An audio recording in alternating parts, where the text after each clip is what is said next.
Well, we all like to think our kids are going to grow up and change the world, but what if that actually became your reality? One self-made entrepreneur thinks your family could be in with a shot. They just need to know, well, where to start. Jack Bloomfield is known as Australia's, quote, teen millionaire, having started his own business initiative in high school. Now Jack has the tips you need to set your children on the right track. Music to my ears. Jack Bloomfield joins us now. Hi, Jack. Thanks for having me. I think you were at school, not even a teenager when you started your first business? Yeah, I started pretty young. Started the proper one at 15. I was buying and selling stuff from overseas. I started with $500. Got that from mowing lawns next door, but learned it all off YouTube. Yeah. That's a lot of lawns you must have mowed. And you were selling some lollies as well, weren't you? Yeah, I started that, but that was like as young as I could possibly remember. I was always trying to figure out how to make a buck, and it just kind of transpired to here I am today. That seems to me to be a commonality or a thread, I think, in successful people, that, you know, that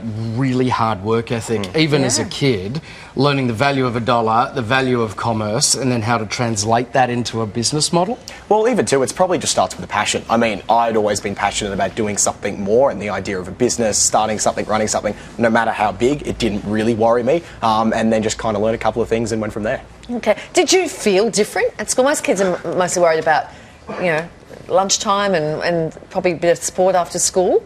Did you feel different through I was school? probably definitely the same, but also too, I tried to do as much as I could after school, on the weekends. Like, it was what I genuinely enjoyed doing, so instead of doing what everyone else would do on a weekend, I'd just figure out how I can make my next $100 and try and figure out what it would do. It's passion.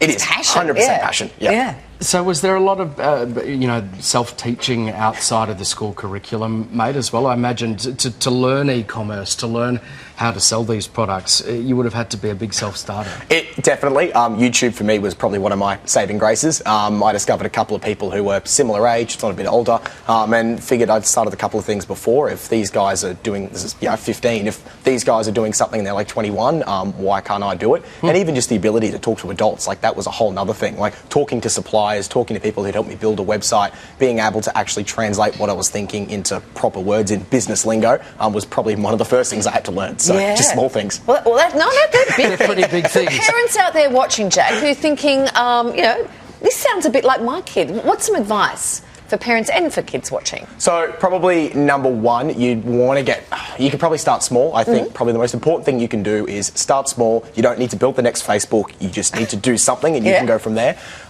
Be okay to fail. Failure is okay because you probably learn more through failing than you do actually succeeding. But also too, able to ask for help. Like as a kid, you don't know everything, and as soon as you admit that, being able to ask the right people what you should actually be doing is probably one of the best things as well. Right. You're widely described across Australia in all the media articles as the teen millionaire. How does that title sit with you?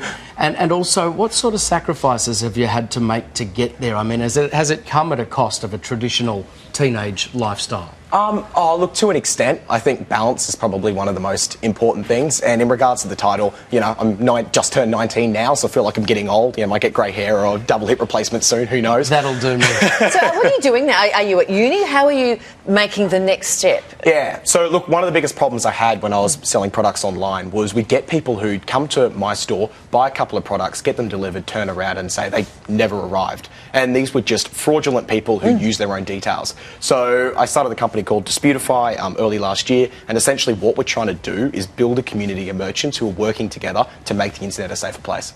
Wow. To help people, to hold people to account for Pretty those much. sorts of things. Yeah, because like at the end of the day, people who try and take advantage of merchants are actually costing everyone else money, because merchants are going to make money somehow, and if they're losing a bunch to these people, you've got to drive your prices up. Fascinating. Well, great idea among many of your great ideas. Thank you for coming and sharing your insights this morning. Congratulations. Thanks for having me. Yeah, it's good to see you again.